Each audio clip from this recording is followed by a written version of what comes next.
Bonjour à tous, nous poursuivons avec la deuxième Mishnah du quatrième Pérec. Dans la Mishnah précédente, nous avons vu que lorsqu'une femme a pétri 2 pâtes, dans chacune de ces pâtes, il n'y a pas le shiur, la quantité suffisante pour qu'il y ait une obligation de prélever la chala. Mais si elle associe les 2 pâtes, alors on pourra prélever, il y aura une obligation de chala sur ces 2 pâtes. Comment on les associe? Nous avons vu de 2 manières. Ou bien, lorsqu'elle va les coller, et que les pâtes sont bien collées au point que si on détache une de l'autre, elle va prendre une partie de la pâte d'à côté, c'est ce qu'on appelle neshira, comme mordre de la pâte d'à côté.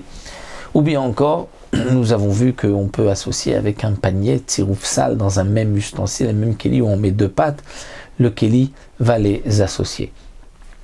Dans la Mishnah précédente, nous avons vu qu'il y avait une différence entre une femme qui a fait 2 pâtes ou 2 femmes, puisque généralement 2 femmes ne veulent pas mélanger leurs pâtes. Mais une femme serait prête à, d'une manière générale, à mélanger les 2 pâtes. Donc on peut associer, mais à condition, comme nous avait dit la Mishnah, que ce soit de la même espèce.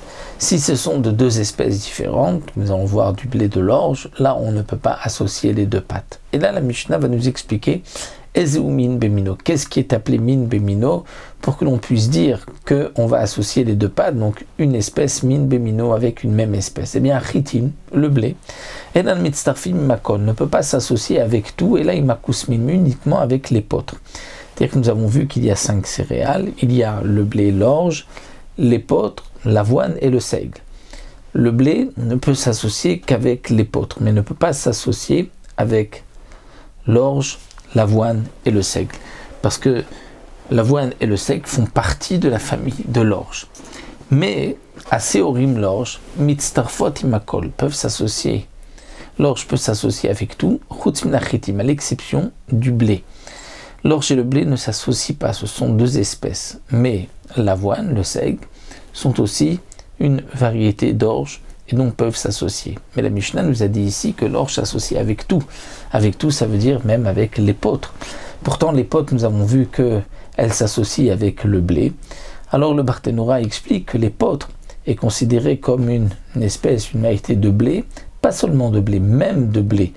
L'épeautre, c'est particulier, peut s'associer avec le blé et avec l'orge aussi. Rabbi Yochanan ben Nouri Omer, She'ar Aminim Mitzarfim Zeimse. Rabbi Yochanan ben Nouri nous dit que l'épeautre, l'avoine, le seigle peuvent s'associer l'un avec l'autre. C'est-à-dire que Tanakama nous a parlé que du blé avec l'épeautre, ou l'orge avec l'épeautre, l'avoine, le seigle, mais il ne nous a pas parlé de l'avoine, le seigle et l'épeautre entre eux, quel est le din. Ici, Rabbi Yochanan ben Nouri vient rajouter que les 3 peuvent s'associer.